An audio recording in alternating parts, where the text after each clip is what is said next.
Welcome to the Present Fathers Podcast. This is the show that focuses on climbing the mountain of fatherhood together. We believe that dads matter. That's why this show is for you. So gear up, dads. Get ready. It's time to start climbing. And welcome to another episode of the Present Fathers Podcast. This is a very special episode because it marks our second year as a podcast. It's our 1-year anniversary. And today we are in studio. I'm with Alex Jordan and his wife, Tracy. And I'm super thrilled to invite Alex and Tracy to share their story. It's going to be really good. You're going to gain a lot of value out of this. And so this is actually take two. We had a couple of issues the first time around, but we're going to be Gumby, as we love to say in the military, and we're going to drive on. So first, welcome to the show. Thank you. Thanks for having us here again. Yeah, man. So just a little backstory. I've known Tracy for about a decade. And through her, obviously, we've got to meet Alex, and Alex has a very incredible story of, obviously military service, lots of trials, but overcoming those challenges, PTSD and lots of other things. And so we're going to get into that. Alex, I appreciate upfront your willingness to do this, your courage to share your story and, pay it forward in a sense from what you've learned and what you've benefited from and passing it on to dads and men out there. So let's kick it off with a little bit of how long you've been married, how many kids between the two of you, because I know there's a lot of them running around. Yes, there are. Quite a few. Tracy, you want to kick this one off? We got married about 1.5 years ago. I guess it'll be 2 years in October. Mm-hmm. We have a blended family, so he's got 2 kids, a 17-year-old, 16 and 15-year-old, 2 kids. And I've got 3, 17, 15, and 12 yesterday. She turned 12 yesterday. Yeah. So, we've got a house full of kids. Aiden, my middle son, he's on the autism spectrum, so that's a fun component. That'll be part 2. Yeah, we'll have to talk do another one. Parenting with that. Yeah. Yeah, because it's fun. Yeah. Yeah. It's different, but it's fun. He keeps us on our toes. Yes, which is actually the reason. So normally we say good evening. Today is actually today because we're working around the scheduling for your son. So just to give a little insight to that. But yeah, so you got a whole, squad of kids running around, keeping you busy. Yep. And on top of that, one with a lot of extra needs. Yep. So that's where you are today. And can you guys just at a high level kind of talk about before you went to treatment and before you've done this, what was kind of the state of your marriage and your relationship with the kids? So Alex, why don't you start on that front? And then Tracy, I'd like to get your perspective too, because I think that'll level set for people how drastically different it is now. So I was a whole lot of energy and not good energy too. I had a heavy drinking habit. I usually constructed my day around getting me out so I would be able to just stop at the bar and have a drink or 2 or 3 or 4. And that was a daily routine. It became my routine. And I wasn't present. I wasn't a good husband or father. I was there, but I wasn't as good as I could have been. Mm-hmm. So that's where I'm coming off. I didn't see a problem. I thought that I was doing okay. I thought I was making it, but it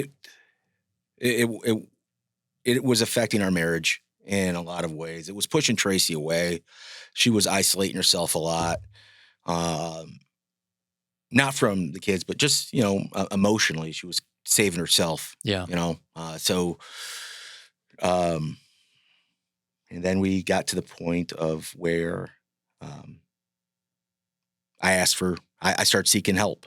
And that was probably February? Yeah, probably the end of January. I started asking if you would be willing to go to like a resort or something. January of 23. Yeah. Yes. This year. Yeah, and I was like, well, too bad I nominated you for one already, which was a different program that the one he ended up going to, and that one was more of like a retreat style. There was no drugs involved. Right. And then he Yeah, and to get that kicked off too, I was sitting home one night. Tracy had a late night at work, and I had a buddy of mine, and we've gone through deployments together. I've known this guy for 15 years at least, and he called me one night, and he was like, "Hey, I'm doing it." And I'm like, "All right, what are you doing?" And he goes, I'm going to go get help, get therapy." And I was like, "Oh, okay, cool, man. Which one are you thinking about?" And he broke it down. He's like, "Hey, I've been talking to one of our other buddies, who's went to Mexico, and he sought treatment down there." And I was like, okay. Like, I knew what he was talking about, and I was like, "Well, man, I kind of hope that works for you." And Yeah. and then I was like, "Hey, why don't you send me the information, man? Let me read on it. Let me make sure you're going to be taken care of." And as I was reading it, I was like, "Wow, this sounds really awesome. Like an awesome program."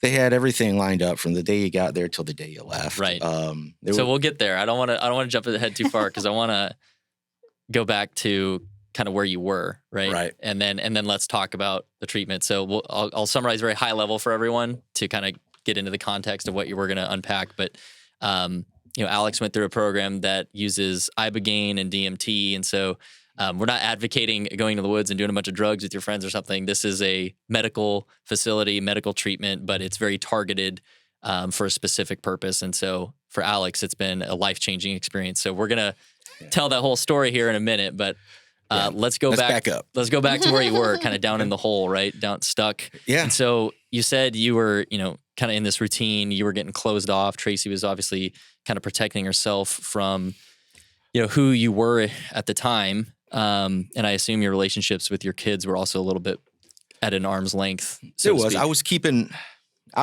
everybody at a distance. Yeah. And so why was that? Is it PTSD? Is it childhood stuff? Kind of. There's a little bit of childhood thrown in there. Most of my issues were probably from my time in the military. I did 20 years. Most of it as a Green Beret, right? Yeah, 5 of it regular Army, and then or 13 of it regular Army, 12 of it in Special Forces. My childhood, my parents are great. My brother too. Growing up, we were close in age, me and my brother. So there was a lot of button heads there with my dad. I just don't think he understood that he had a barrel-chested freedom fighter on his hands. So me and my dad, we butted heads quite a bit growing up. I was very defiant, very beat of my own drum. Right. Free spirit? So, very free.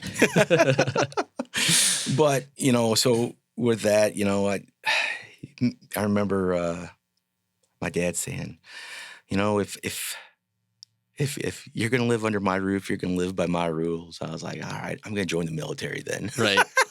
I was like, what's my quickest way out of here? And I joined the military. But to get back to where I was, I got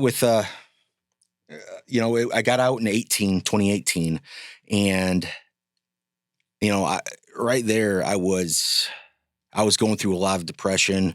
I was, dealing with having a failed marriage. She moved to Nashville with our kids, and I had a lot of anger. Yeah. With that. I didn't get to see my kids, but weekends or holidays. It was tough. We dealt with it. We worked through it. The kids are great. They handled it really well. They I'm sure that they saw the changes in me, and just the not being very healthy. Mm-hmm. Yeah, we'll say. So I don't know. I think he was operating like nobody knew what was really going on. And I think even our kids at the age that they're at now, like you can feel that too. Like you can feel it, you can see it.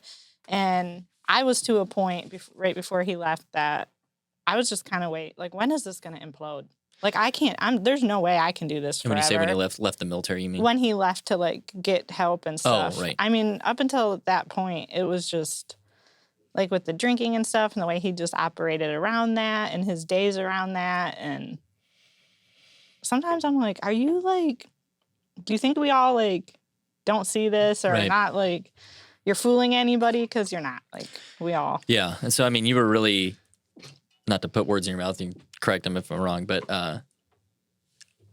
when we had talked, beforehand, learning about your story, you'd said it even, you had some incidents with the drinking that affect work, right? So, that obviously negatively impacted your career, not just your family.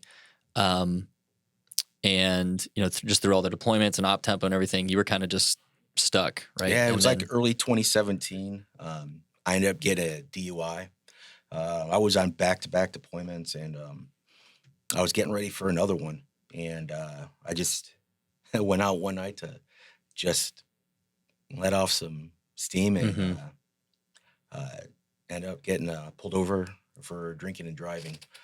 And that in itself, too, was another, just hit, sent me spiraling again. Right. Because it's not really who you are. No. You're a man of character, and you've lived to a high code for basically your entire professional career. So that was a tough one. That was really tough. Yeah. I had to call Tracy that night and let her know.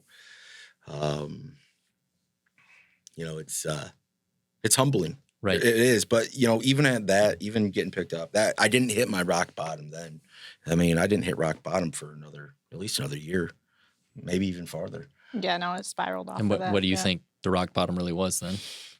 I think the rock bottom was really when I was noticing Tracy just when I said I'm not doing this anymore. Yeah. So you kind of, not necessarily an ultimatum, but like things have to change. Yeah. Like a wake-up call. When he in that period, like the DUI and stuff, I ended up putting myself into therapy for the first time in my adulthood. Like, I had not done that. Okay. And she kind of helped me like organize my life. Right. And everything that was going on in it. And I just realized, like, this is not healthy. Yeah. At the time, I was a single mom to these 3 kids and Aiden with all his needs and stuff. And I was like, he's just not healthy and I can't like do this right now. Right.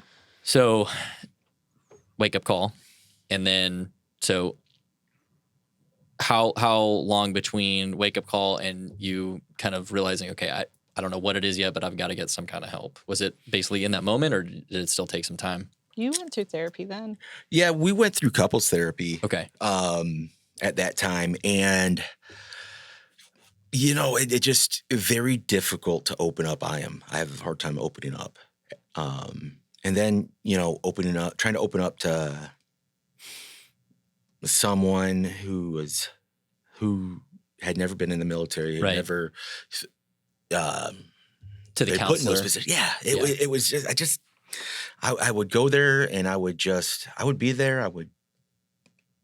He showed up. I showed up. Yeah. But you just didn't feel like they No, had enough understanding of kind of who you are and your background and how that plays such a huge role No. into why you're dealing with things the way you were. Yeah, and even I did a little bit of therapy while I was in with one of the counselors on post, and it was the same way. Mm-hmm. I could get only to surface level opening up, Gotcha. and I couldn't open up into how I really felt. Right. And if we can kind of dive in on that a little bit, how you really felt. You told me, when we first started talking about recording this, that you were at a point where you didn't love yourself. Yeah, I had no love for myself. I had bad thoughts about myself. Mm-hmm. And was that something that happened later in your, career, or were you that way before the military? No, I was definitely not that way before the military. Okay. I was always smiling, happy kid, and it was probably the last 7-8 years of me being in. I just started I had too many voices in my head, and they're all my voice, but they're just back and forth, and I would get myself spun up about things that hadn't even happened yet. It would just get myself into I just worked myself up. Yeah. and it was bad. That was detrimental too. I mean, it just thoughts of not being good enough. Right. We have know? a dark joke between us. I always say, tell other Alex to shut up. Yeah.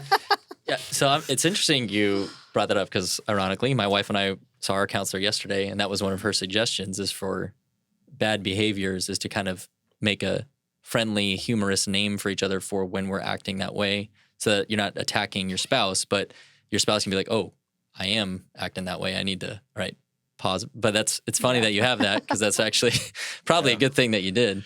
Yeah. And I think a lot of people can relate to that too, right? We all have kind of that inner person or voices telling us, you can't do it or you're a failure because we've all made mistakes. We've all screwed up. I've certainly got a whole list of them myself. But you were just swirling in them, right? Oh, for sure. And, this is after, I look back and through my life, I've had a really, really great life. I've done some really cool stuff. Yeah. I can go back to when I was a child, Pinewood Derby, man. Me and my dad would make Pinewood Derby cars. Man, my car would win all the time. It was great. I mean, that's personal highlight. Yeah. High school football, my high school team, we did really well, the whole time. I think we had maybe 2 regular season losses out of my whole high school career.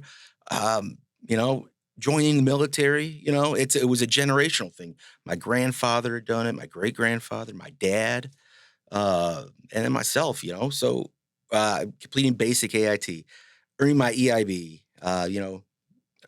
completing Ranger School and Airborne School, going to selection and being selected, going to the Q course and becoming a Green Beret.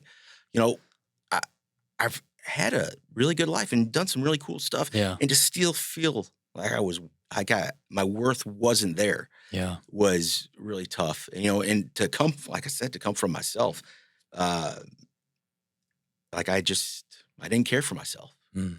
I had no love for myself. It's hard. Yeah.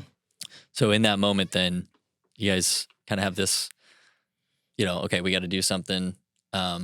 And then was it a friend's suggestion? Was it through your friend, your battle buddy? Yeah. Who suggested this organization? So, and for context, they've asked to be anonymous for this recording, but it's a charitable organization that works with special operators from every branch to get them the help they need. And there's various types of services they assist with, right? It's not just the one you went through, but so we can get back to where you were going with it. So your buddy tells you about this. Yeah. Tracy's thinking, hey, it's going to be like, group therapy, counseling type stuff. Shit local. So, Tracy's kind of pushing like the traditional methods, right? And then just out of the blue, right? After he mentioned it, you start reading the material and then what? Well, she got home from work and I was like, hey, James is, he's going to go get treatment. He's already got a date. They've already got him set up.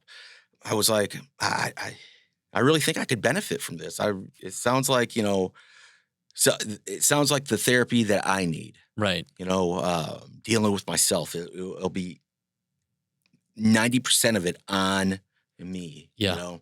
And I sent her the website and I was like, what do you think? And she sat there, she read it, and she just looked at me and he's like, I have a call set up. Will you get on it with me? And I was like, okay.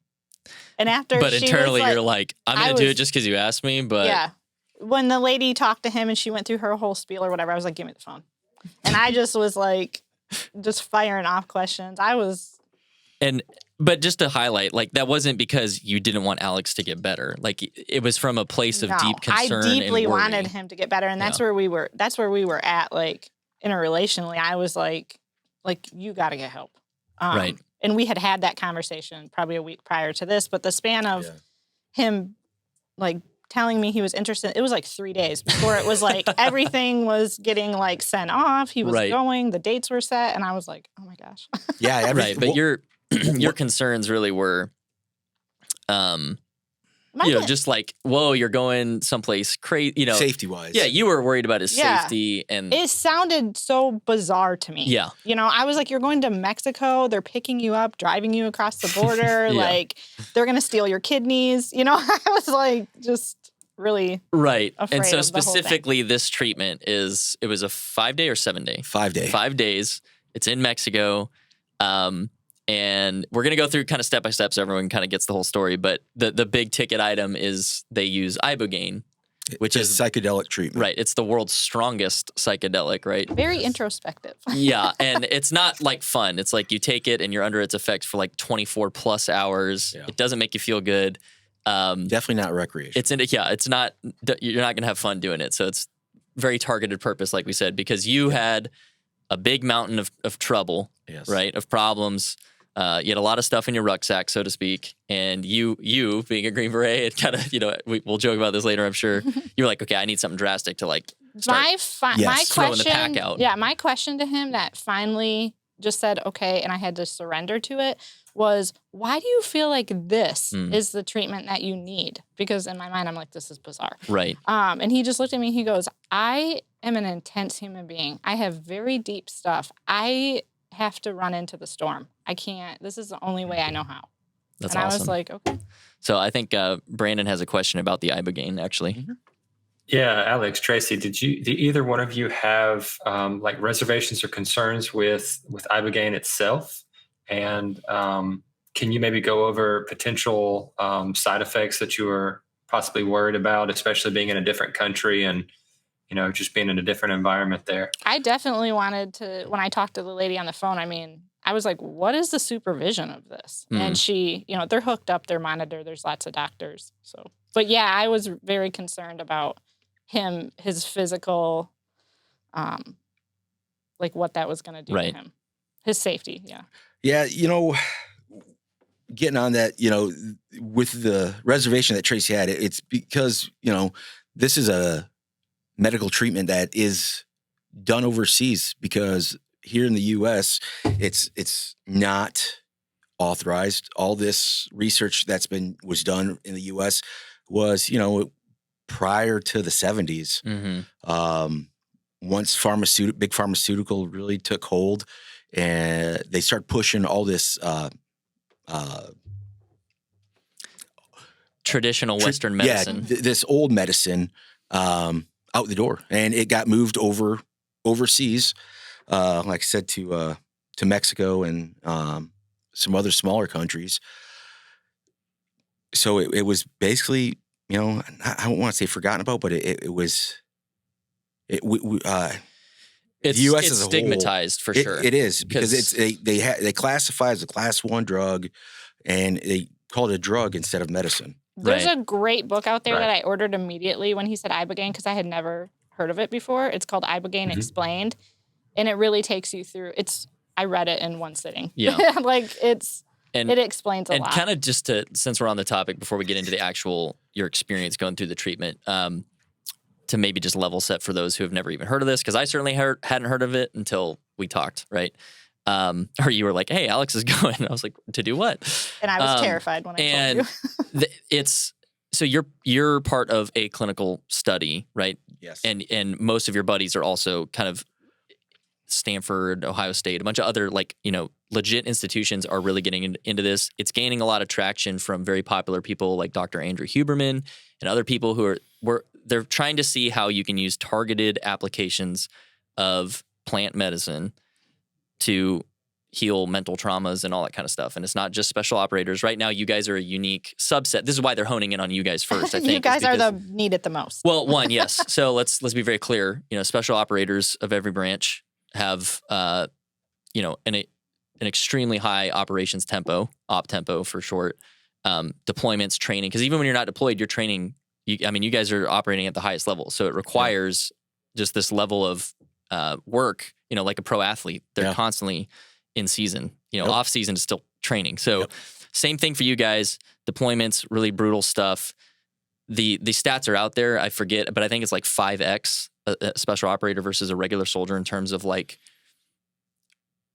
don't know, PTSD isn't the right word. Just any kind of, whether it's low T, mental struggles, like all that kind of stuff is like 5 times more intense on average, I think was the number I saw. But anyway, so I say that to say that all these doctors and things are working with guys like you to basically prove it out, right? Because obviously the VA's dose of here's your post-deployment or post-military bundle, right? Yeah.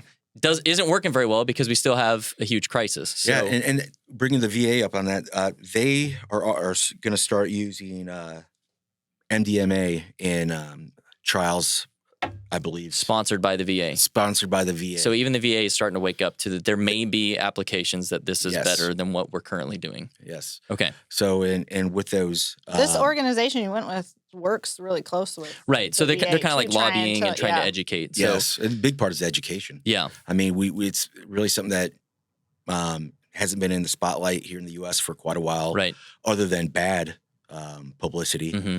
So it's just taking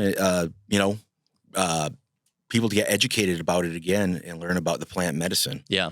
And I mean, my first reaction too, just personally, was kind of like, oh, what? That's like snake oil, like, because we're just kind of conditioned to it. But after you talked about this, I started diving into it because I wanted to research myself. So I found, Dr. Andrew Huberman and all these other people talking about it. And I was like, it completely opened my mind that, wow, how many millions of people are potentially hurting with stuff right now where the pills ain't working, but maybe, for example, microdosing psilocybin on a frequent basis has like essentially negated their anxiety and depression. So why is that not? Anyway, so we could spend all day talking the politics and the money and all that kind of stuff, but it's a legitimate studies are being done. And so it's not like Alex just went out with a bunch of buddies with no supervision to try to like solve his life. This is a very legitimate thing through the organization that we've referenced. And they made all the connections and they have it kind of set in place. Yeah. So it's not like you were completely alone in this. Yeah. And the cool thing about the organization too is in order to be in the program, you have to do some pre-counseling to go. So like what Tracy was saying, the ball ran pretty quick. Once I submitted my name into it, I was able to pick dates to go, which actually was awesome. It fell on when my buddy went. So I was like, oh my God, these two goons down in Mexico doing Ibogaine. Like, I can't. Yeah, so I did my pre-counseling before I left. From that, I did 2 counseling sessions, and then a couple days later, I left. This is all within a week. And I forget, did you go with your buddy? We did. Okay, so you basically hiked your timeline up to match him. I did. Going they had an opening for his, and I was like, hey, let me get a hold of him, make sure that he's cool with me going at the same time with him, so our energies aren't. And you guys were on the same ODA, right? We're same team. Which, can you define that for people who don't know? Yeah. Operational. We were on a team together. It's a 12-man team. You're lucky if you get 12 guys, but it's supposed to be 12 guys when it's full. We probably did about 3 or 4 deployments together, and then I switched to the dog team for my last 6 years of the Army, and which allowed me to keep deploying with these guys. My same team. My dog was like attached to them. Attached to them, yeah. So basically, the bulk of your combat experience as a Green Beret was with James by your side. Yeah, and it all started with I was in the company on the team, and then he came about a year later, and we're downrange, and everybody's going to the gym, and I went and talked to him. I was like, hey, man, we want to work out together? And we just started working out together, and from then on... trauma bond developed. Yep. Yeah, that's where the trauma bond started going, yeah. Yeah. It was great. It's like he was like your best and worst influence almost. Oh, man. And same with me on him, Yeah. We're definitely our own worst enemies. So you obviously wanted to go with him. Yes. Because you guys have already gone through a lot of things together in a way that gave you a level of comfort for the unknown. Yeah. And so he said, he said, yeah, man. On. He said, let's do it. So I got, all my stuff, all my paperwork sent in. And he and I met down in San Diego, and the following day, we met up with the rest of the guys who were going, and it's a small therapy group. It's only a 5-man team, and we all jumped in a van and went to Mexico. All right. And like I said, the cool thing about this organization is they've got everything lined up. Right. While you're doing your therapy before you go, they help build intention, because you want to go down there with intention of how you're going to get better, what you want to accomplish while you're there to get better. And I told my counselor, who I'm still talking to, I've got one more therapy session, and that's next month. But yeah, so and you got to build intention. My intention was to learn how to love myself again, to find a way to love myself. And with that being said, the first day we got down there, we met our doctors, our nurses who were going to be there. Yeah. We met our coaches because you do breathing classes. Right. To work through when you're under its effects. Right? Yep. To help you. Yeah. To help you when you come to, when you're under the medicine, to help you, get your breathing, right. Relax. It's a great program. Yeah. So they've kind of thought of everything that needs to be accounted for and it's taken care of, so you can show up and just basically start your work. So you can feel safe. Yeah. You can feel safe in your surroundings. And so did you when you got there? Did you? Yeah. Were you a little apprehensive at first and then got comfortable, or pretty quickly you were like, okay? Pretty quick got comfortable, knowing that you're there with 5 other dudes who a lot like you. Who've been through a lot of the stuff. And I forgot to bring that up earlier too. That's another reason I think why they're so honed in on special operators to begin with is, like you were saying earlier, a standard counselor doesn't really get you. How could they? And so to kind of go through it with a bunch of other people who have very similar experiences, you can probably a lot more quickly put down that armor. You feel more comfortable talking around some of the guys who stomp the same ground. Yeah. So the first day we got there, they introduced us to everybody, and that mid-afternoon, they took us to our first event. Okay. First event, Sweat Lodge. So it's a mini pizza oven. So it's like is it stone or stone adobe? Okay. It's probably clay maybe. Or? Yeah, clay. It's probably about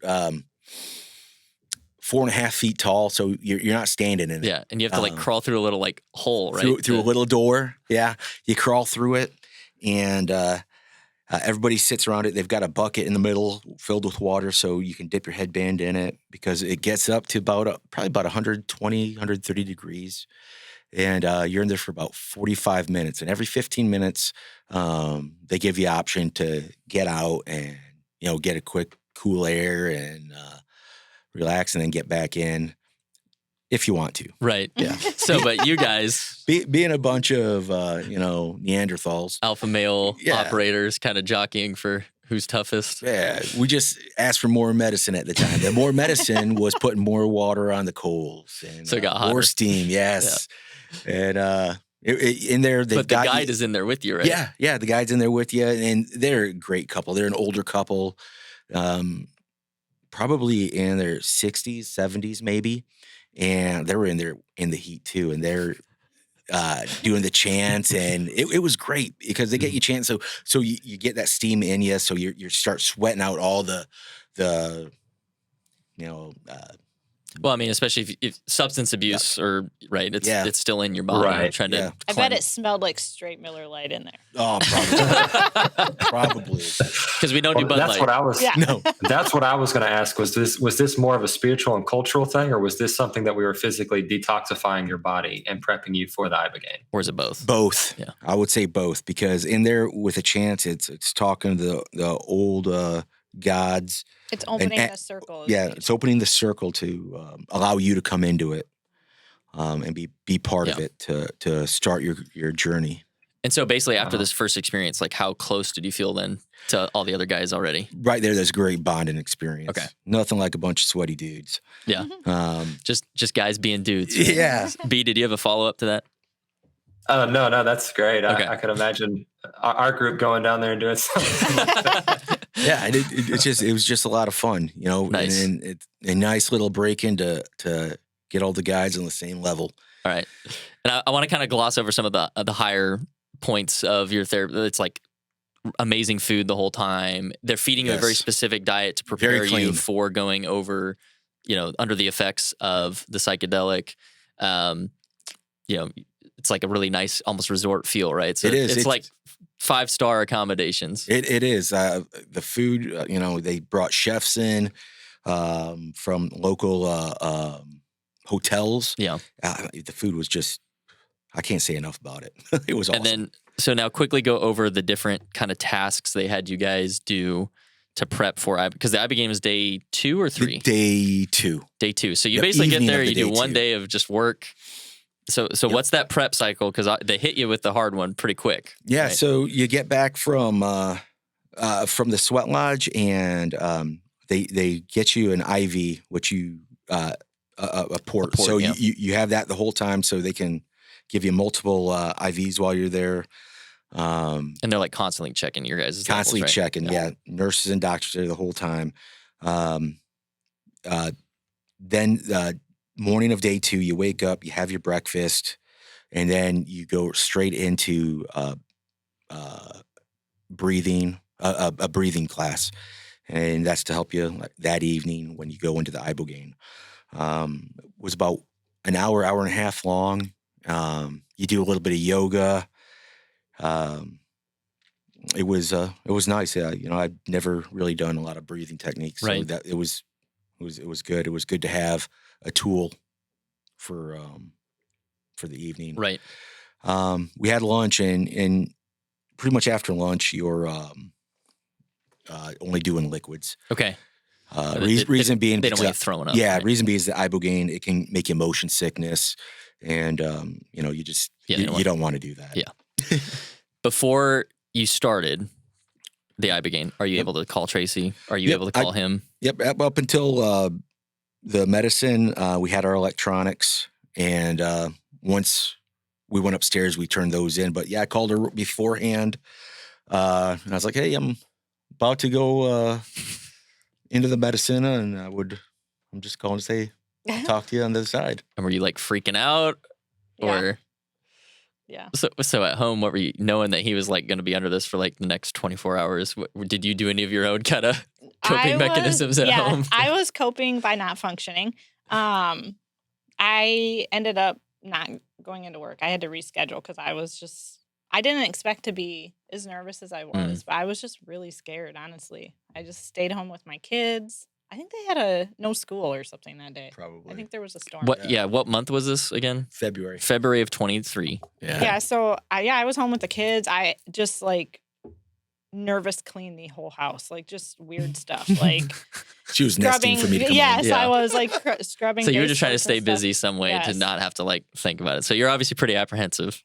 Yeah. Not fun. So I just kind of when he shut off his stuff, and I mean he'll tell you about the experience, but like I was like in constant just like praying for him and just like really trying to like send as much good intention as I possibly could, and just I don't know, I just was really, really nervous. Yeah. That's about all I could do. Scared and hopeful that it will go well. Yeah. So and to back up real quick, before going a week out, they asked you to stop drinking and come off your meds. So, stopping drinking, coming off my meds, in Mexico, it was kind of tough, in a way. I think, all the medications that I was on from the VA plus the military, it helped. I don't know how to explain it. It just you already felt icky, from not being able to have a beer or Yeah. His mood wasn't great. Yeah, I was I was very ornery. It was a self-medicator for quite a while, and you're just like cold turkey, can't do it. So that's part of why they probably do the sweat lodge and all that kind of stuff too. Start very much so. Recouping some of the dopamine loss. Yep. Getting rid of all that yuck that you've got in you. So day 2 did the yoga and the breathing. That evening, in prep, they're like, hey, and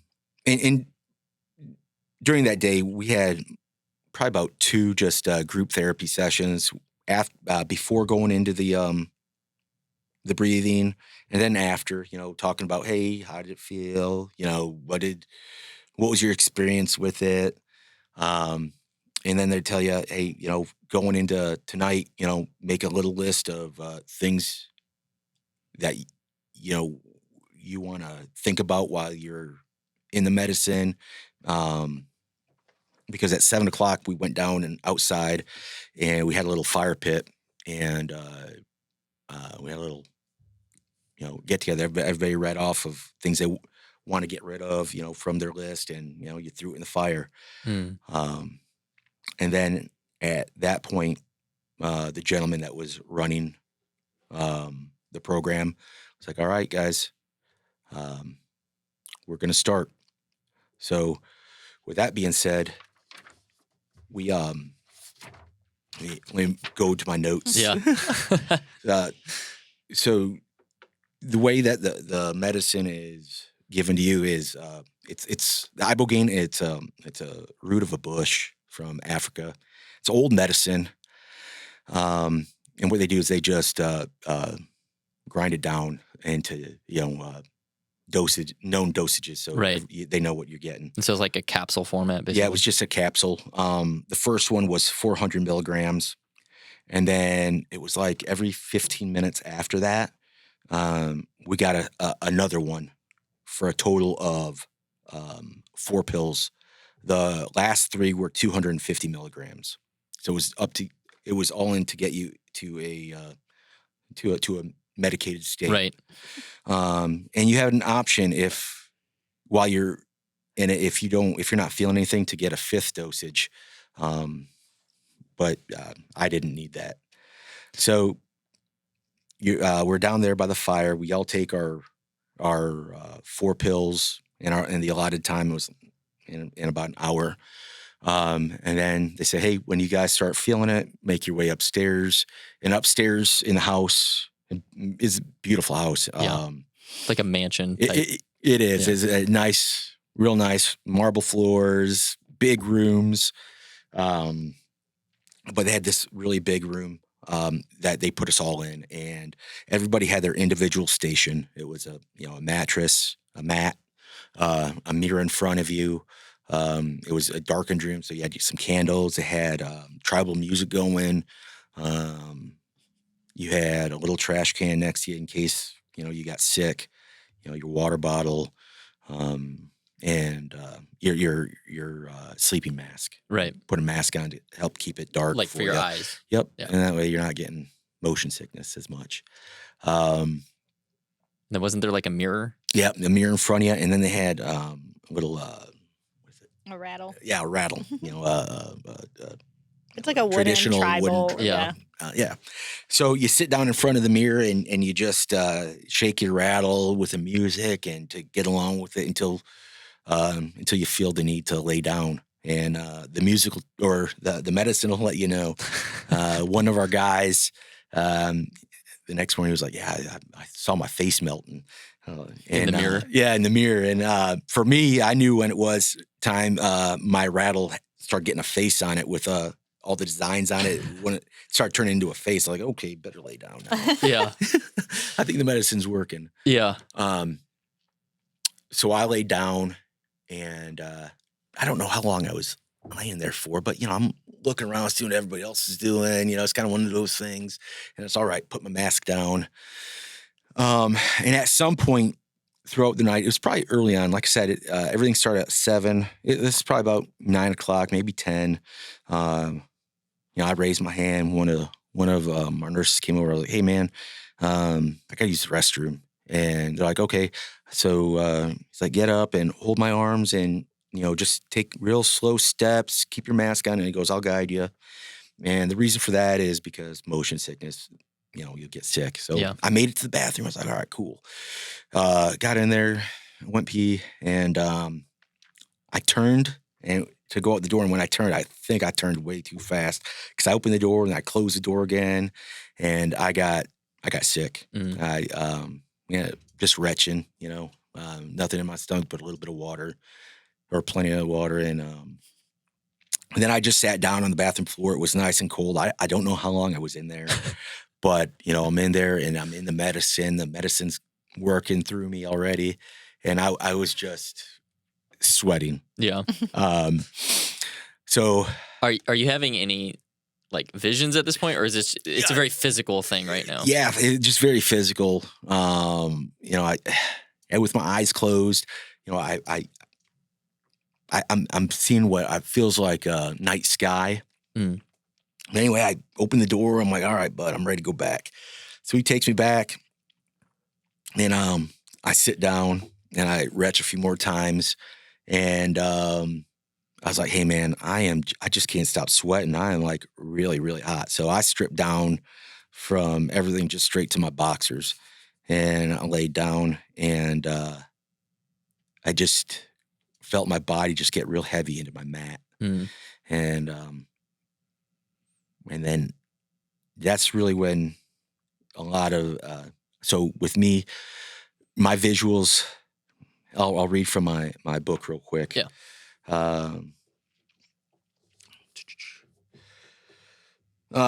So mine was, I wrote down, I feel a large part was looking at the night sky.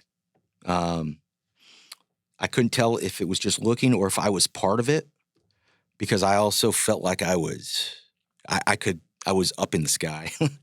I felt like I saw objects floating, flying through. Like what objects? You don't know? You don't know. Just shapes, like me, I watch a lot of like sci-fi UFO shows. So Okay. Maybe it was like a little spaceship flying through. Okay.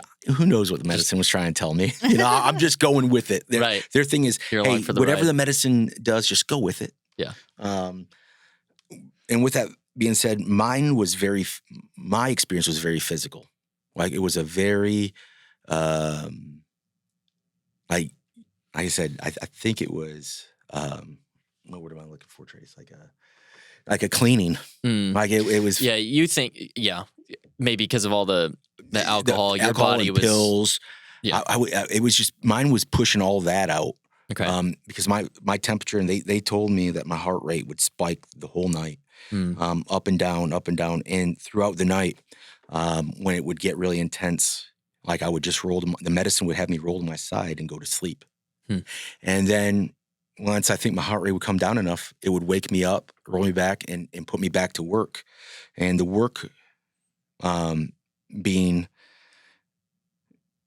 facing my inner problems head on. Yeah. All the walls I built up over the years. It kind of just tore them all down. Just pulled them down. All at once, right? Yeah. Yeah. The issues I had, with my dad, I dealt with those there. With my brother. My issues I had with alcohol.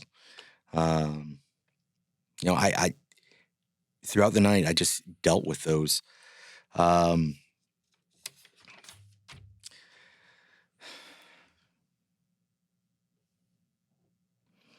Throughout the night, I would have these pictures that would go across. It was almost like I was sitting in a stadium or a theater. Okay. And I had outdoor images, like almost like scrolling through my phone. All right. And just those pictures.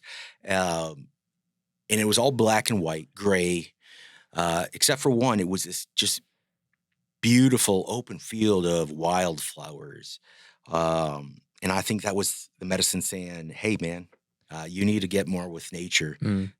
Just get outside, go for walks instead of the bar. Right. Yeah. So that was like the bulk of your experience was all that. And so. Yeah. At one point throughout the night, I hear James get up. His little mat was right next to mine. He came back and he started retching, and I popped my eye out to look, and we made eye contact, and that was probably the wrong thing because I closed my eyes again, and then a little image of him popped in my little trip, just to say hi, waved, and it popped back off. It was the weirdest thing. Yeah. But it was at the whole time. At no time, did I feel scared during this? I wasn't scared of, oh my God, I'm going to go on this trip and never come back. And that was to answer his question earlier about how I felt. And medically, they had us, like I said, hooked up to machines, IVs, just to keep a good eye on us and make sure that, nothing happened medically. Yeah. So how do you start coming out of it then? Like, is it pretty sudden or? It's nice and slow. Okay. So I noticed from around my sleep mask and my eyes, a little bit of daylight. I could hear the nurses rotating out from the night crew to the day crew. It was weird too, because as I was breathing, I could see like, it was almost like you're breathing in the winter where you could see your breath. I could see my breath through the mask. It was just an awesome experience. But anyway, I could start seeing some daylight. So I take my mask off and the nurses come over. They're talking to you, just trying to get an idea of your awareness. Right. And so they hooked me up to a morning IV, and start noticing guys starting to talk and wake up. And at that point, they're like, "Hey, after you guys get your 2 IVs, you can get up, go to your room, and just relax. Today's just an off day, a day for you to just recover." So they're like, "Yep, we got some people here to help you to your room." And guys are getting up there, moving, stumbling a little bit. And I just felt great. Like I felt like I was seeing through new eyes. Yeah. I felt good for the first time waking up in years. I felt good. Like physically. Physically. I didn't feel dragged out, hungover. I loved myself. Yeah. It was weird. I was just laying there, and it was just a feeling. I was like, man, what is that feeling? I was like, man, I got this feeling. I was like, man, I think I love myself. And then and maybe that's what made me just like really happy that morning. But they're like, all right, you had your IVs, you ready to go? I'm like, yep. And they're like, all right, you need help? I'm like, no, I grabbed my stuff and I bebopped to my room. And I was like, all right, man, this is great. I thought it was so interesting when he told me this, that he went through such a physical battle all night long in the medicine of just like being rolled over to sleep and then rolled over to like fight through the physical torment that he was getting, and then going back to sleep and then rolling him back over to fight through that again. And then like to just pop up and be good. I just thought that was so interesting. It is interesting. And because your buddies and everyone else there was a lot more of like a psychedelic experience, right? Yeah. But then they were like stumbling to get up. And physically, they weren't doing good the next day, but you were like... Yeah, I couldn't stop smiling. It's really interesting. We had one guy, he slept the whole night. The medicine put him to sleep, and he woke up the next morning. And but yeah, the medicine works different for everybody, and it makes you have to work like it'll guide you, it'll push you in different directions, but it's you individually who have to work it. Did you consciously feel like, okay, I need to just embrace these images coming to me?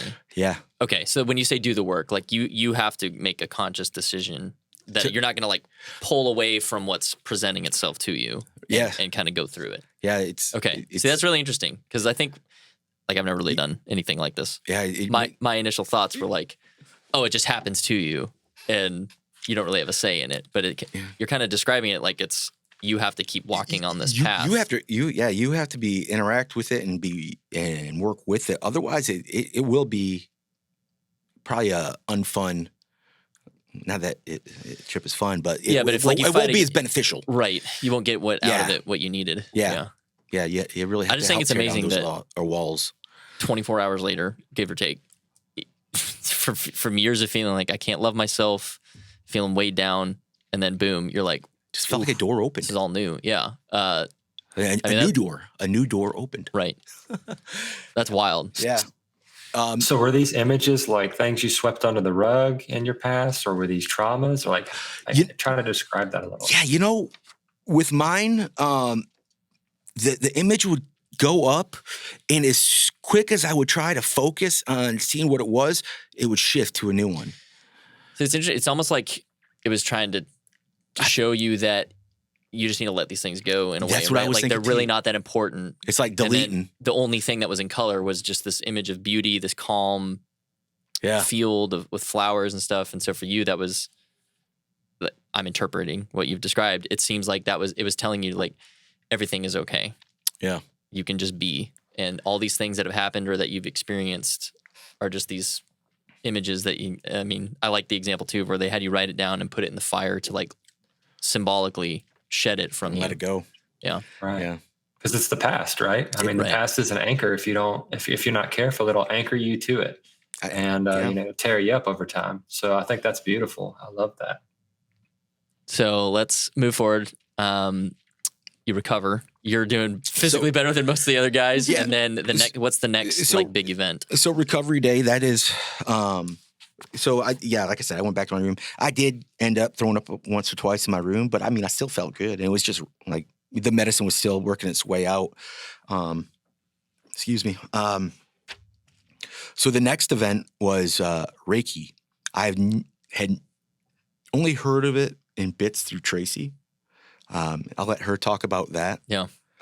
I do know a little bit. I did my level 1 cert just recently. I've become very interested in Reiki. I love it very much.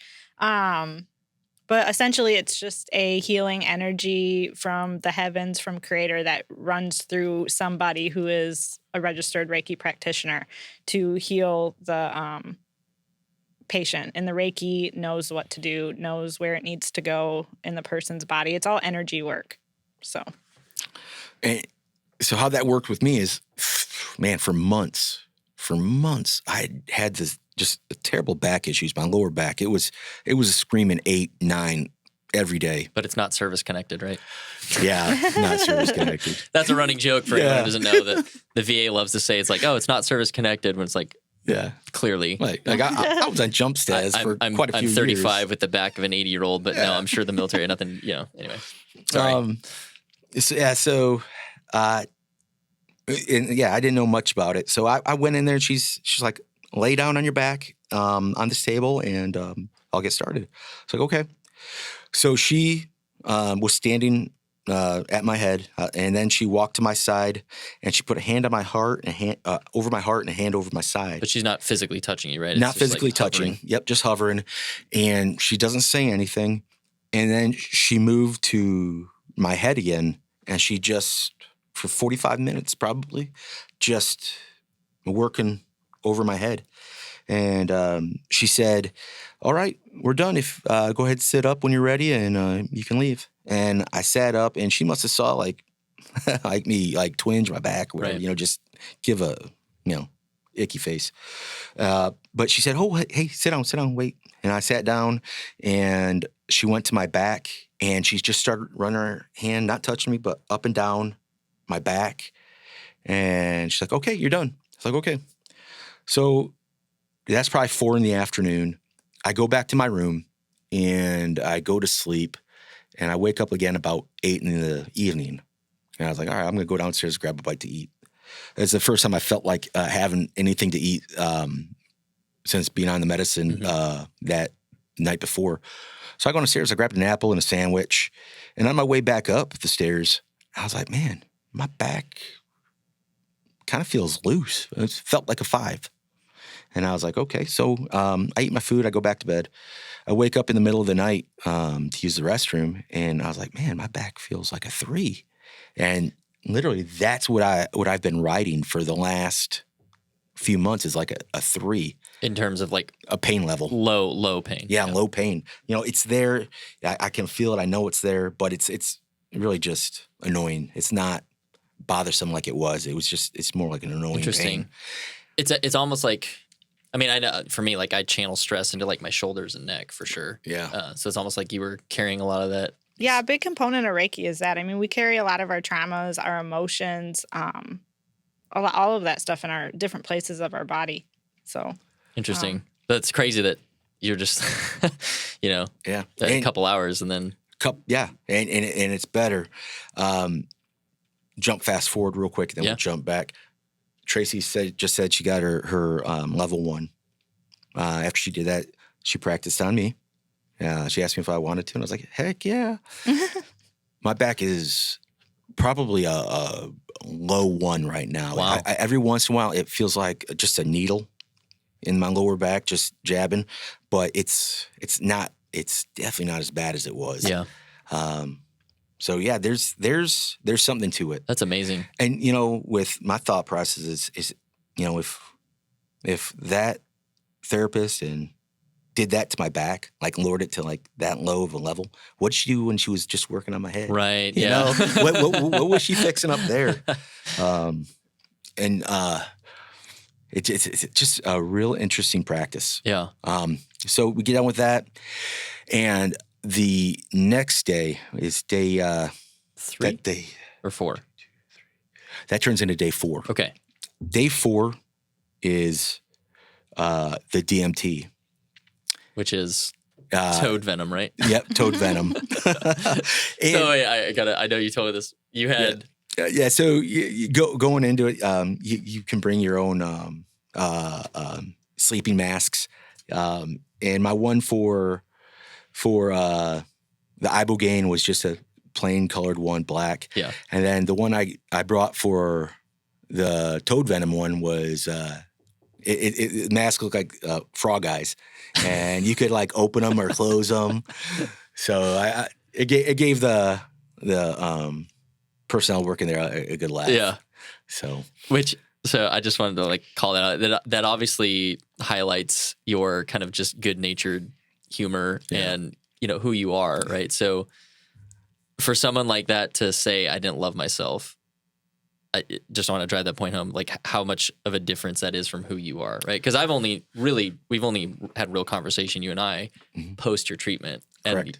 And you strike me as this like happy-go-lucky guy. You don't let things get you down. You like to joke and stuff, and so it's even with all that weight on you prior to going there, you had the presence of mind to be like, I'm going to make a joke about my mask. Yeah, So. as long as it'll make me laugh, if it makes them laugh, it'll make me laugh. But I think it's interesting to kind of call that out though, because I think, especially with like funny people, right? Comedians and stuff, people think, oh, well, they're funny. They're not struggling with anything, right? They must be happy. But internally, you can still be really dealing with a lot. So in your case, right? On the surface, happy-go-lucky guy, really funny. Yeah.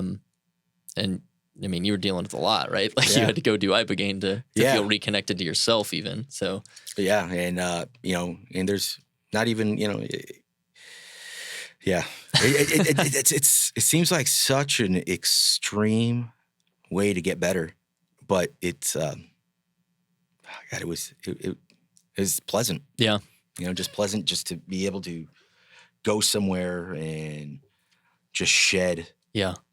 Like your old identity. Decades of just let love back in. Right. But yeah, and going in to do the final portion, the DMT, like I felt good. I was like, man, I don't know how I could love myself anymore. Right. At this point, like I feel good.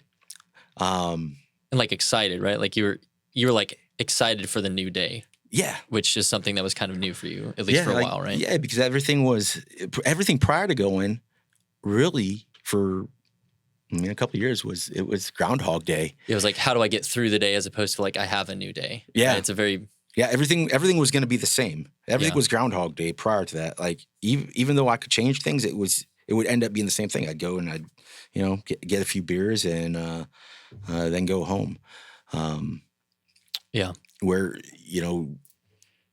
we'll get to that post after. Yeah. In a minute. We're going to get to once we get home. So DMT now, so you're going into it already feeling like $1 million.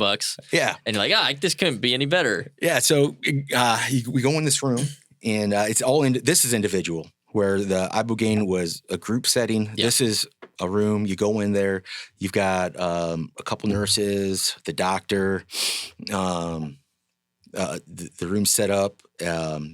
There's a sleeping mat on the floor, facing a big open window. Okay. And they told us before we go in, they go, hey, so everybody has the possibility of having 2 doses if they want. It's up to you. You do what feels right for yourself. It's like, okay. So I went in and they talk to you about it again, and I put on my frog mask, and they talked you through it. Like, all right, you're gonna sit up. I'm gonna put it to your lips. You're gonna inhale, And then we're going to count down from 10, and we're going to lean you back and lay you down. Okay. It's like, okay. I did that. Were you like apprehensive at all? A little bit. I mean, I was sitting down. I knew I was going to fall and hurt myself, but well, I just mean about like what was coming in terms of the experience. Yes, because I tried not to look too much into it before going, just so I could have my own experience. Right. And but I knew it was intense. I knew that this was going to be an intense event. Yeah. So I took my hit. I'm leaning down, and all of a sudden I close my eyes, and all these fractal patterns just start forming in my vision. Just these colors I've never seen before. Just kind of like a beautiful kaleidoscope, right? Oh, like just... yeah, like my eyes got turned into kaleidoscopes. It was awesome. But at that, I'm struggling at that point because they're like, and then before you do it, they're like, and make sure you just breathe. Eventually, you're going to breathe on your own, but we'd like you to do it right away. Right. Your body just holds its breath for a second because it's so intense. Okay. I'm kind of fighting it. I'm trying to relax. I'm kind of trying to fight. I'm like, oh my God, there's no way I'm going to do this second one. And then I started slowly relaxing, and I start coming out of it. I'm like, ask my nurse, I'm like, hey, how long was that? I didn't feel very long. She's like 8 minutes. I'm like, damn. I go, hey, hook up that second one.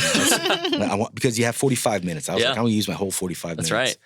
So I sat back up, and I took the second hit, and I'm leaning back down, and because of the first one, I knew what to expect. It's just easy to just fall into like a state of calmness. Okay. The fractal patterns just boom, popping again, seeing all these colors. My body felt like 1,000 pounds just falling into the mattress to the ground.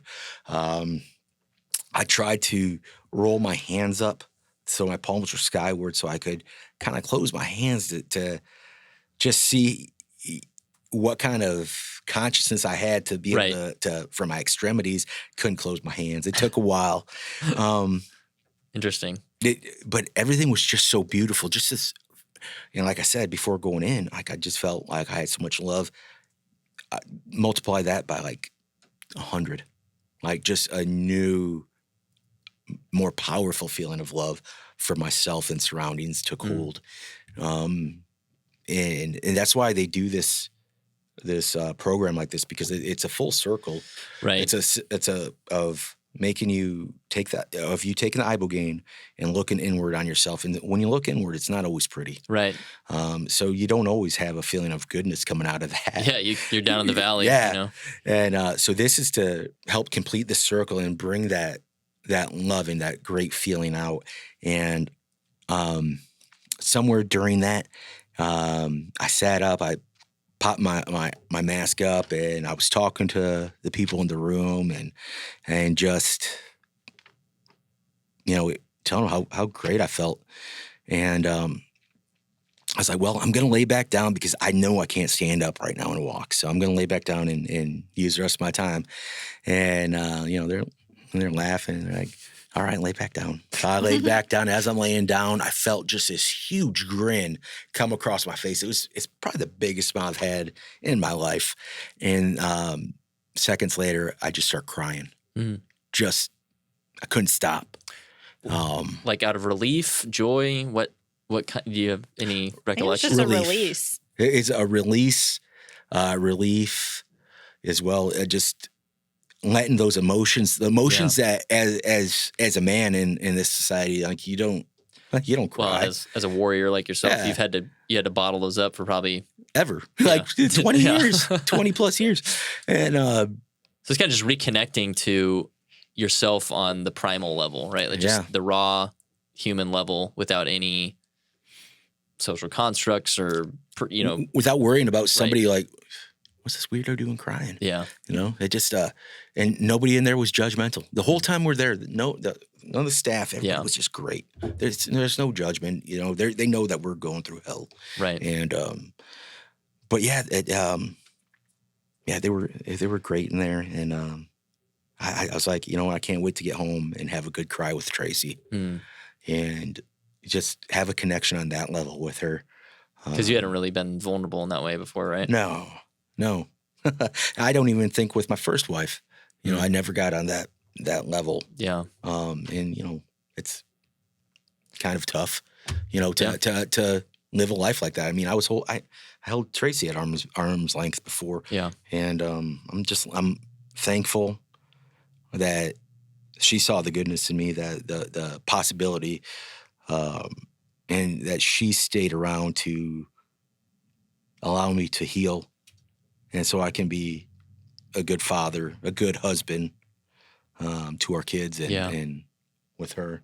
And I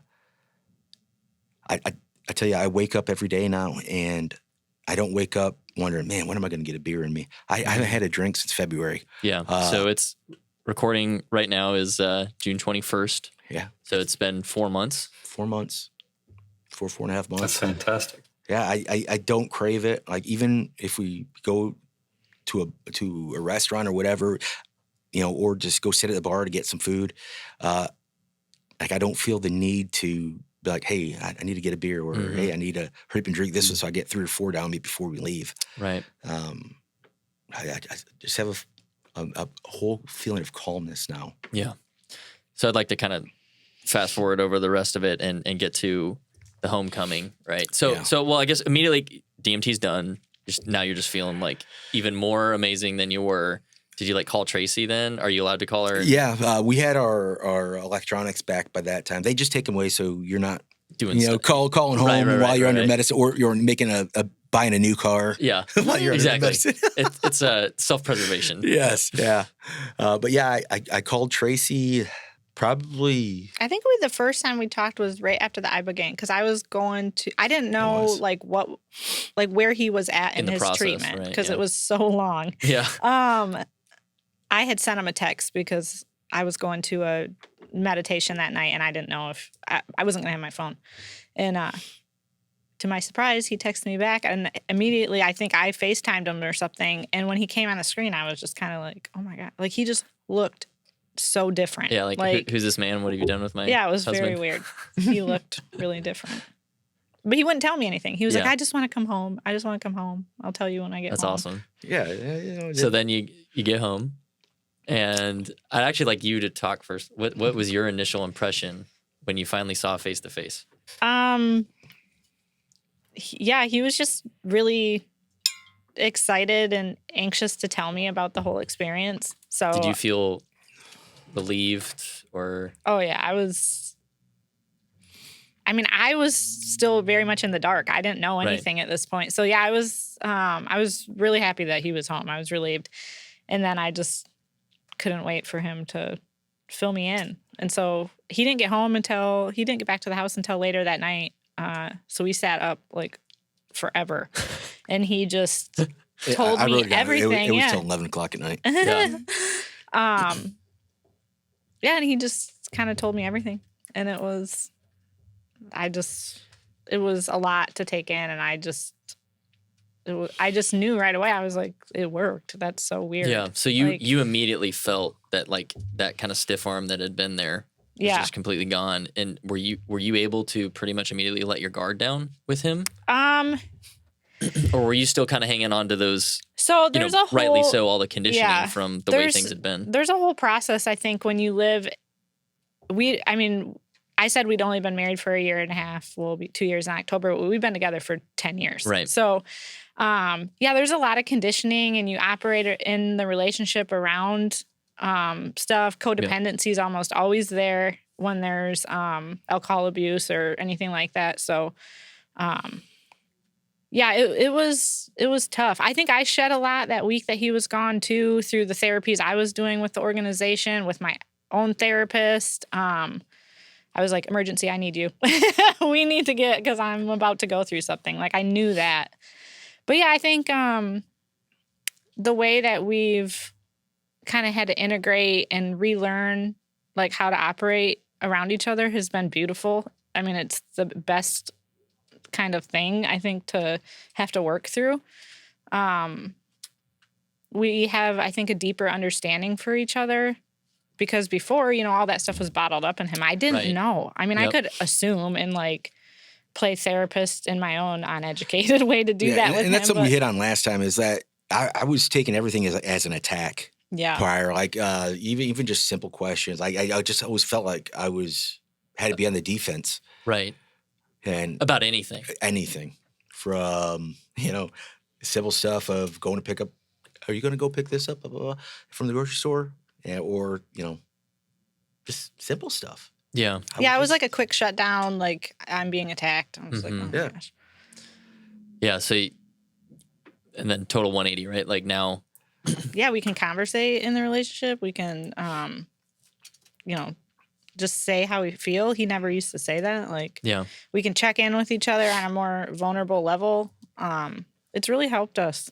It's amazing. Yeah, and here's the thing too: is like the medicine is not a cure. Right. It's a tool. It's a tool. Yeah.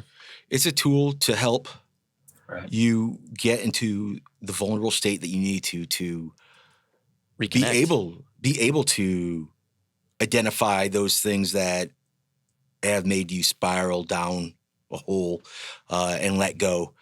I still have issues. Like when I wake up in the morning, I'll give myself a little talking to of just, today's gonna be a good day. Yeah.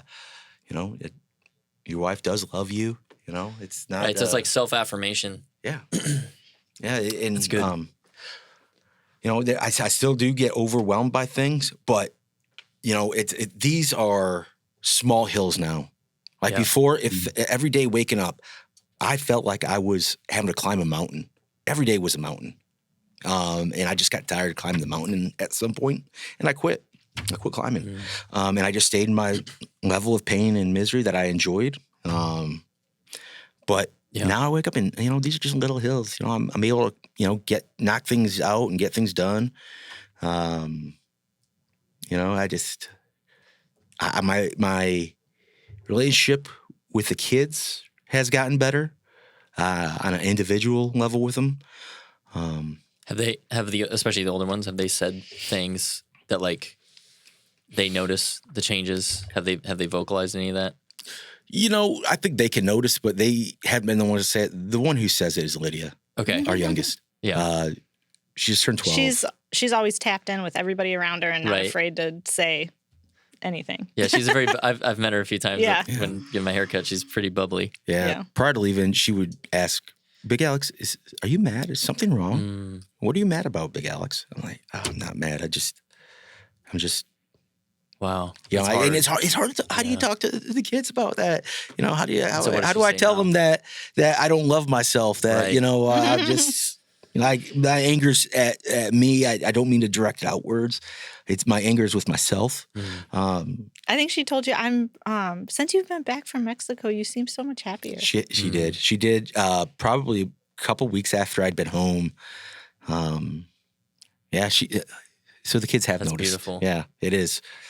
And do you feel now that as a father, like when they come to you with whatever it is, you're able to listen, be patient, be intentional with whatever the ask is, and actually like meet it without getting defensive or any of that kind of thing? Yes, because I'm more present. Yeah, because I'm there. I know what's going on with the kids.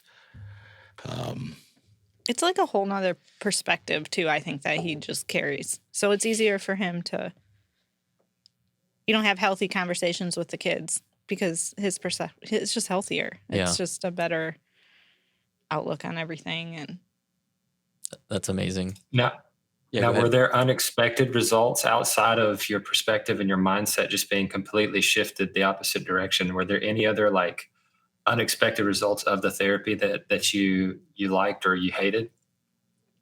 I'll say there's nothing that I hated. Everything was purposeful and great. Other good things. So, I was quick to anger all the time. I'm not. I mean, that's a pro right there. I would carry a lot of road rage. I don't do that anymore. I really don't think there was anything negative about the experience at all. Wow. See, to me, that's pretty incredible, because I think with most forms of getting help, there's usually a drawback of some sort. Yeah. Right.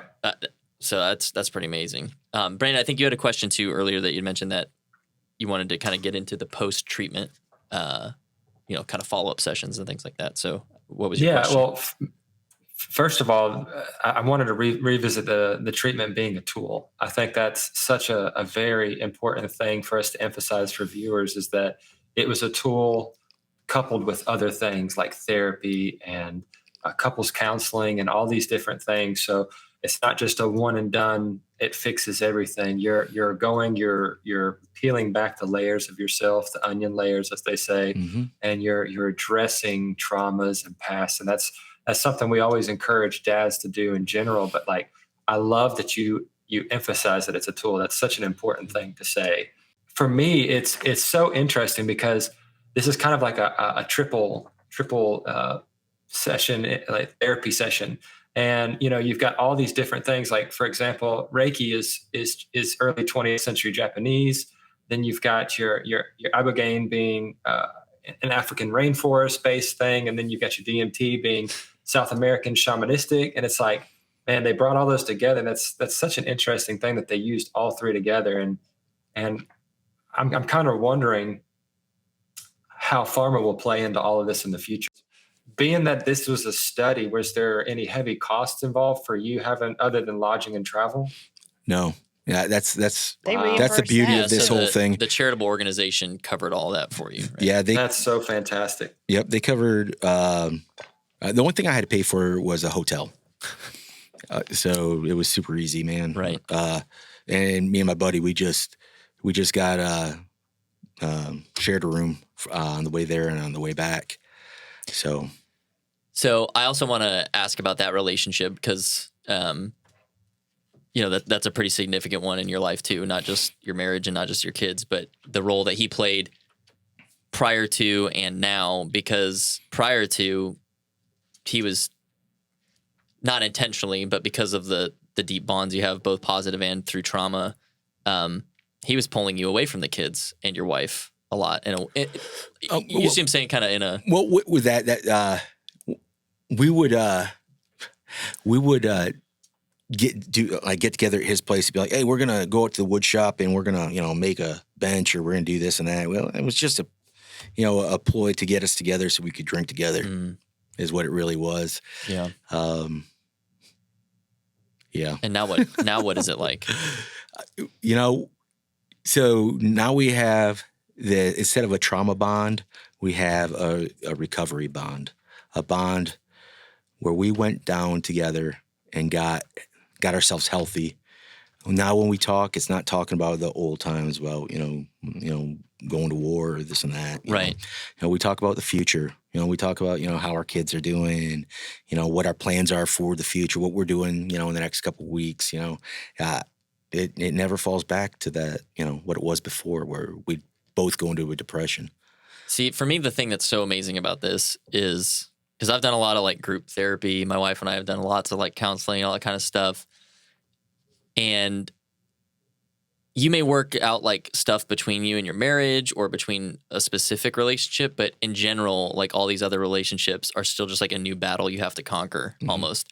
Whereas for you, it seems like whatever happened, right? And I am not even close to being educated enough to talk about what that may be, but the different you that's now present for your kids, for your wife, for your very close friends, and probably many of your other relationships, it seems like that they all benefited. And it wasn't like you had to go tack off each one off some list to try and improve upon. It's like whatever realigned within you has just made you show up differently for all of them. It has. It's just maybe better where, I'm better with prioritizing my time, right, and prioritizing into what my efforts need to be. Not just with friends and family, right, but just so I'm not outstretching myself and making myself spread too thin. Yeah. And being able to check in on myself and make sure I'm doing okay, so I can go and help out.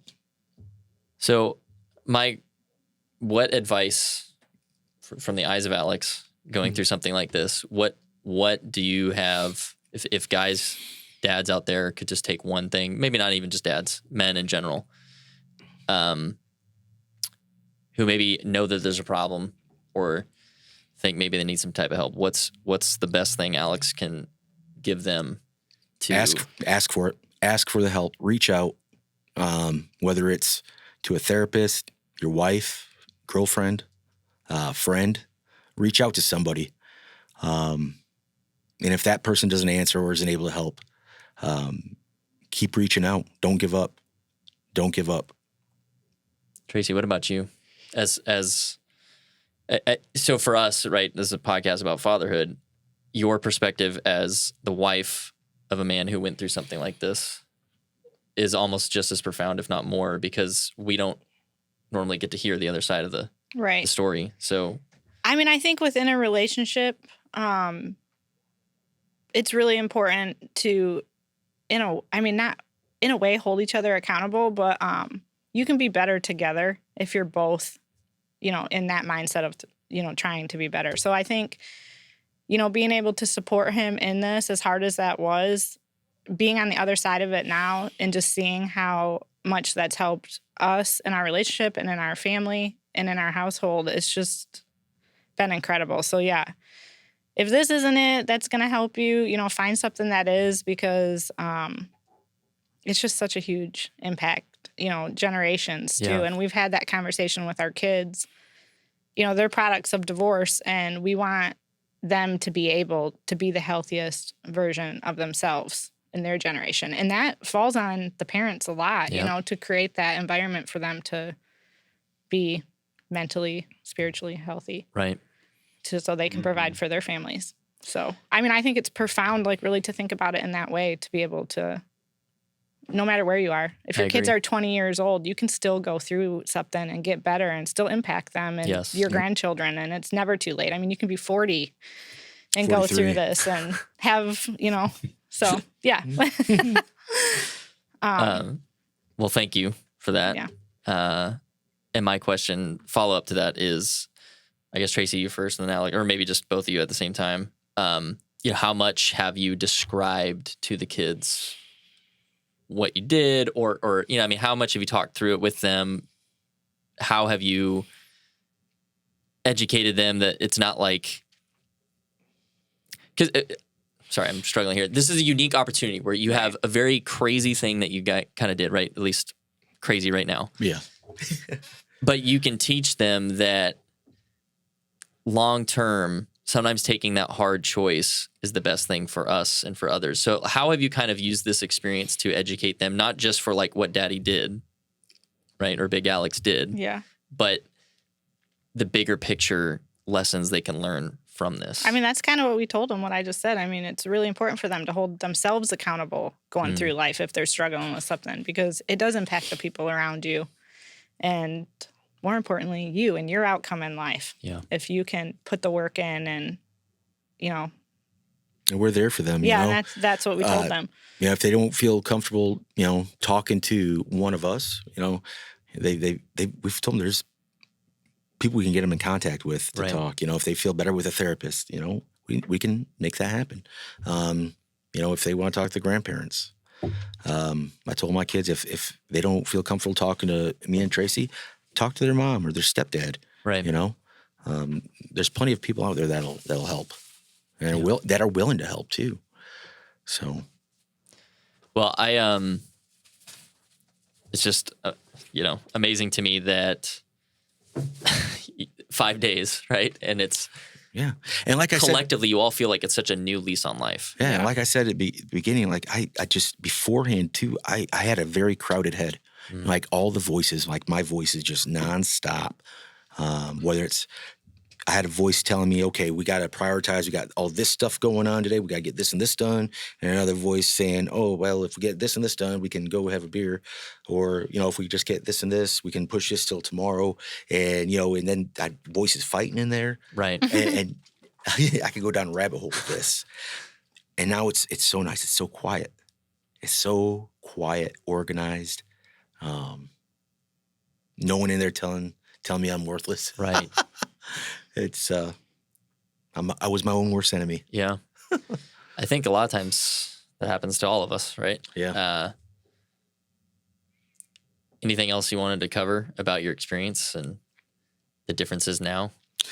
Yeah. One thing I'd like to say, if anybody out there who listens to this thinks about, hey, maybe this is something I want to do, make sure that you do your research, because there's a lot of fly-by-night places that don't have it set up so it's a whole program. You're just going down there doing it, and it's not going to be as beneficial. You really need to get with a group or a program, an organization, right? And really do your research. Same with the DMT, because I know that's even getting like a lot of traction in the recreational world, and it's just it really should be under supervision. It's a treatment, not Well, Alex and Tracy, both of you, I want to first of all just commend you both for coming here and being so vulnerable about such a personal topic, and thank you for your courage and willingness also to fight for your marriage and for each other. I think, when people hear this, I think they're going to be very inspired. And I think it's not just because of like your background or any of that kind of thing. I think it's just because you're real people who are fighting through real issues, and it's extremely relatable. So my hope for this is that your message of restoration on a personal level in a marriage with your kids can just really make a huge impact. And for reference, we'll put the studies in the descriptions of this so that people can find out the information. This isn't like some fringe thing, like we said. Yeah. But yeah, I appreciate both of you being willing to step up and kind of just speak your story. And I think that it's going to help make a big impact. And this is what this is all about. Like you said, it's the generational impact, right? Mm-hmm. Both of you deciding to embark upon this journey and get help is going to change your kids' lives and their kids' lives and everyone that you interact with and meet with. And so that's the work that needs to really happen. So. Yeah. And I just really wanted to get out with doing this podcast is get the message out about the medicine and make it on the front page or the forefront of everybody's mind. Like there's something else out there instead of pharmaceuticals, instead of, just withering away on your own. There's hope out there. Yeah. And outside of just the plant medicine, have you implemented anything in your kind of day-to-day routines? You're off all your pharmaceuticals, aren't you? Yes. Yeah. Yes, I am. So you've went from being all medicated, abusing alcohol to nothing. Very, very clean. Yeah. Trying to be very, I hate to say that. I do like my soda and my sweet tea, but for the most part, just being off the meds and having a clear head. What other routines have you implemented as part of kind of? So until it started getting hot and humid again, I was taking the dog out for walks down out to the parks and whatnot. I need to get back into that. I need to just say, screw it and get out there in the heat and the Tennessee humidity. But sweat it out. Sweat it out back in the sweat lodge. It really is. But you journal, right? You journal now? Yeah, I've been journaling. I haven't in a while. Life gets busy and you kind of let that stuff fall to the wayside. But I was never a journaler. And while I was down there, they had a journal and a pen, and I started. And it was really nice to be able to get some of these thoughts off my chest. And once you put it on paper, you can let it go. Yep. You can revisit and see where you were at. A week ago, a month ago, a year ago. But you can let that stuff go. Yeah. Brandon, any final questions from you? No, just a statement.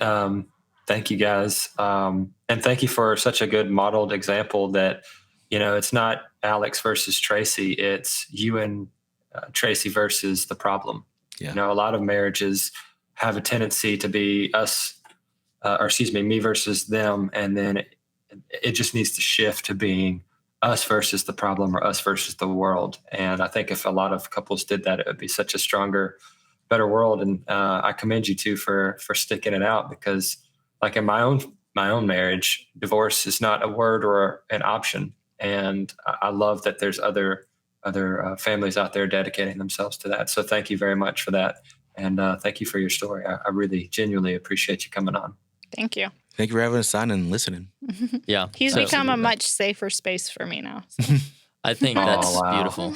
That's the thing that, even I need to remind myself on is, as men, as husbands, as fathers, when we are wrapped up in our own stuff and we're essentially just thrashing at everything around us, we're hurting. Hardens us. Yes, and it hardens everyone else around you too. And but by you going through this and completely changing how you respond to everything, you're softening your wife, your kids, and it, like you said, it opens that door to love, real, genuine love that isn't forced or, and that's just so amazing to me. And so for me also, it's so amazing that, something that is, I'd never heard of, Tracy was obviously freaked out about, and it's given you this chance to do the work and basically reset life in a lot of ways is just incredible. So I hope that for those out there who